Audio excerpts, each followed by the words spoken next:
Why are marriages disintegrating?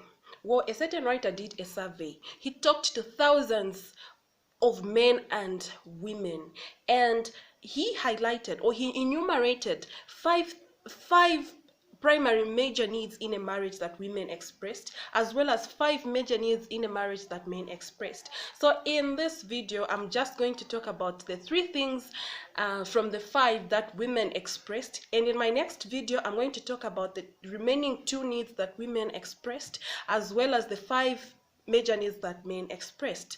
So let me just try to enumerate the 5 that he said women expressed.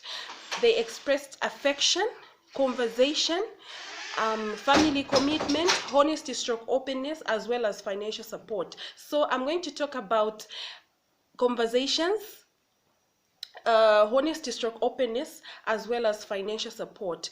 Well, the women said, we need our men to be talking to us. We need to be having going out. When you are still trying to know each other, you have a lot of conversations, you have a lot of sweet talks, you have a lot of intimate talks with the person that you love. But once you get married, all those things that you used to experience, all those love messages that they used to send, all those love messages that they used to tell you, they just vanish in thin air. They stop talking to you because they are busy at their work, and mostly they carry their work home and they continue working from home. If they haven't carried any work home, they'll be watching their favorite program on the TV, as well as reading their newspaper, and they'll be doing other things just to keep themselves busy and just to avoid you.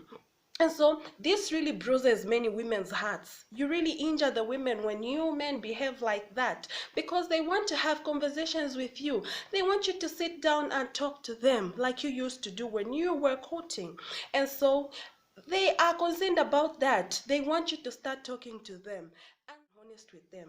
Whatever you are doing, talk to them, tell them about it. If you want to go and visit your friends, if you want to go and catch up, just tell her to say honey or sweetheart. Those endearing words, we really love them a lot.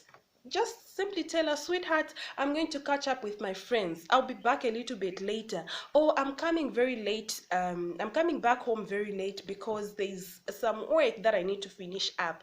At least tell her what you're doing at any time. Be open with them. When you have a lot of accounts, tell her to say, honey, these are the many accounts that I have. In this account, I'm saving for our children. In this account, I'm saving for retirement. In this account, I'm doing this and that, so that she's at least aware of what you're doing.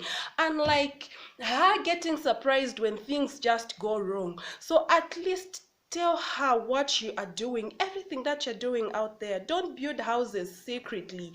Don't do many projects out there secretly without the knowledge of your wife. That has an adverse effect on their well-being. And you know, their confidence just dwindles when they realize that this person doesn't trust me, he's not open with me, he's not honest in whatever he's doing. And then some of the things many wives get to hear about them elsewhere, when other people are talking about it, when other people talking about how you are you're doing well in your projects, how you've built houses, she doesn't know, you've not told her.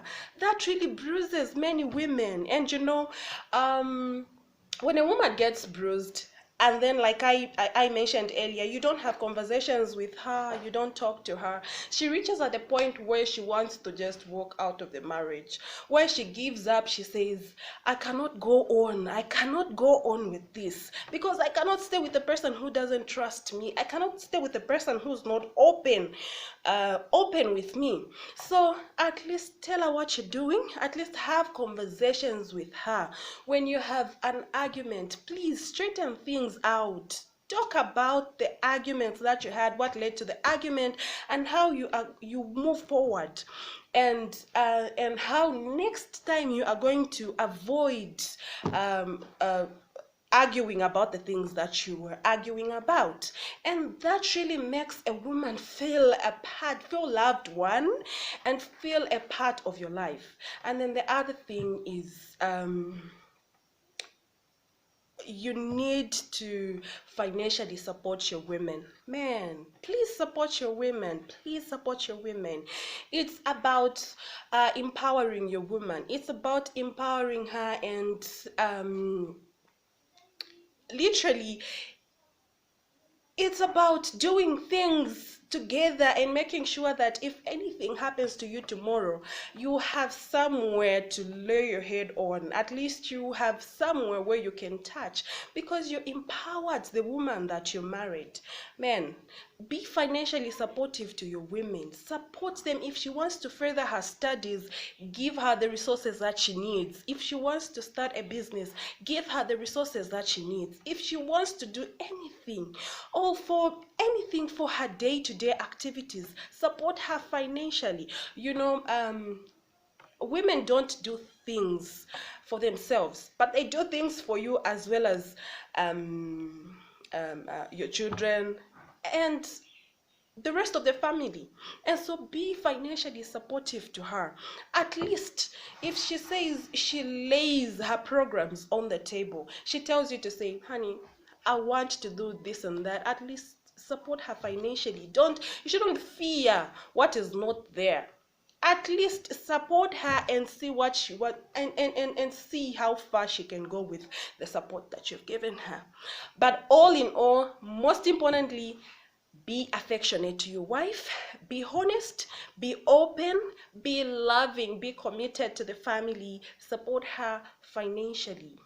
Well, God's initial plan is to see many marriages working out. God's initial plan is to see loving homes, and He wants us to work together as couples, communicate, as couples straighten things when they are not right, as couples do things for each other, love each other more and more every day. Thank you so much.